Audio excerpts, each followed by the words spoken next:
Hello everyone, welcome back to my channel. I'm here to review Lisabi, the uprising, which is the first part 1.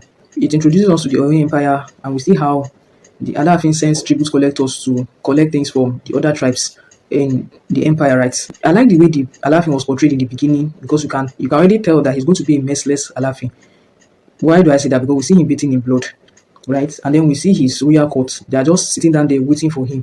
If he takes his time to have his bath, he takes his time to dress, takes his time to come out before he has time to listen to what anybody has to say. So I really like that portrayal. You can already tell that this is an Alaafin to be feared. Alaafin employs the services of Shango Deyi to be the new tribute collector because he didn't like the former tribute collector. He thought the former tribute collector was a little too nice to the people. He gave the position to Shango Deyi and he killed the old tribute collector. So now Shango Deyi now taking this position, let me say he takes advantage of his position. That's just the best way I'll put it. Because even the things that the Alaafin doesn't send him, he goes to do it, right? He will collect the tributes, he will collect money, he essays women, he just does whatever he likes because of that position, and he believed that there's nothing anybody could do to him. There was this day that Shogode comes to a palm wine seller, her name is Idioke, and he collects her wine for free, he collects her money for free. Then he also tells Idioke to give him her daughter, and because she's afraid of him, she allows him to take the daughter. So it was when the daughter was being brought to Shango Deyi that this character Oshokenu challenges Shango Deyi and says, why is it that it's only women that you like to take? Why don't you take men as well? You understand that kind of stuff? Like, he just found it unnecessary, terrorizing women. And that's when Shango Deyi and his men tell him that they've marked his face and they are going to get their revenge. So now the thing is that Oshokenu happens to be Lisabi's best friend. Lisabi is a farmer. Oshokenu is, we can see that he's just a person that lazes around, honestly speaking, because I guess he's also a farmer as well, but he just lazes around, and he wanted to marry this lady, Abebi. Now, Abebi happens to be Ikeola's best friend. Abebi was actually interested in Lisabi, right? But Oshokenu, Lisabi's best friend, tells him that he's interested in Abebi, so Lisabi just arranges it with Ikeola, her own best friend, so that Oshokenu and Abebi meet.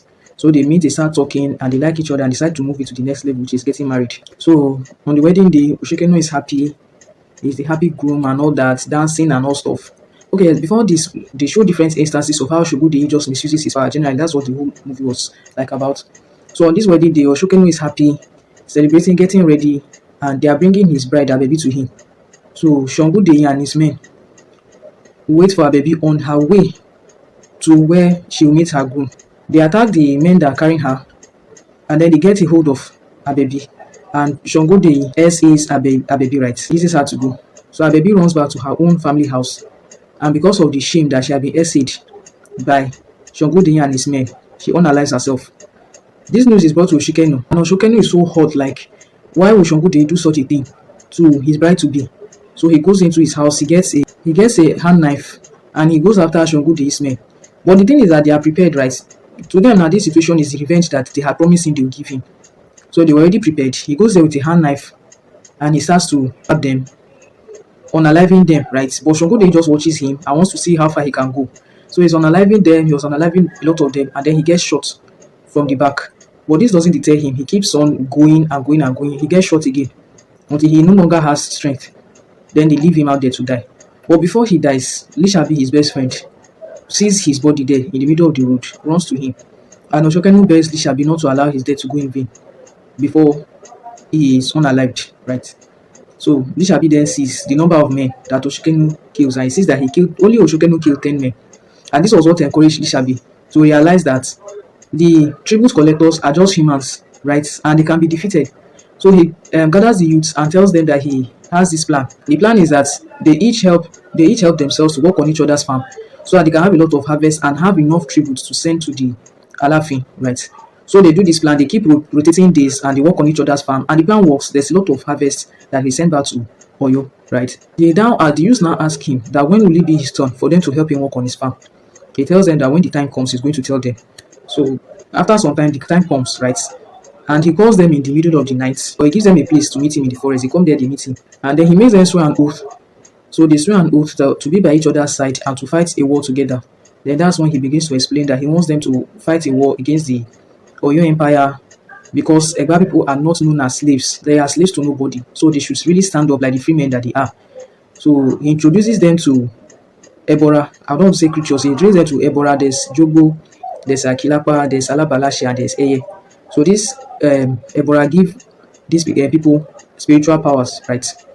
So they were already fortified with the spiritual powers, and then they wait. Shango and his crew, they want to come into Egba land for one more time, right? They were planning to come to collect tributes. Is that not so? Lishabi stops him on the way. We see that Lishabi turns to the wind and he's fighting. He finally ends up killing Shango right?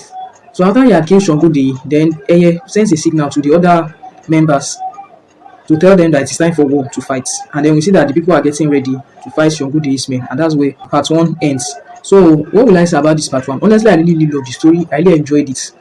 I believe that everybody acted it so well.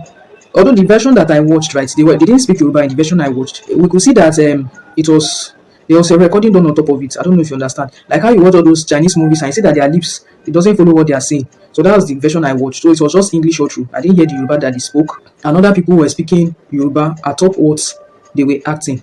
So I can't judge for the language that they spoke, if it was the right language or not. I can't judge. But for the acting, it was perfect. The storyline, I loved it. I really enjoyed it.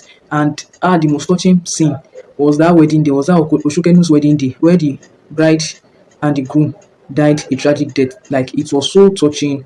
I really loved it. I really enjoyed it.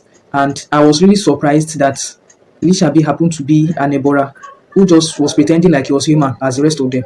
So for me, there was no complaint. The movie was perfect. I really enjoyed it. So that's my spoiler review about Lishabi, the uprising. See you in the next one. Bye.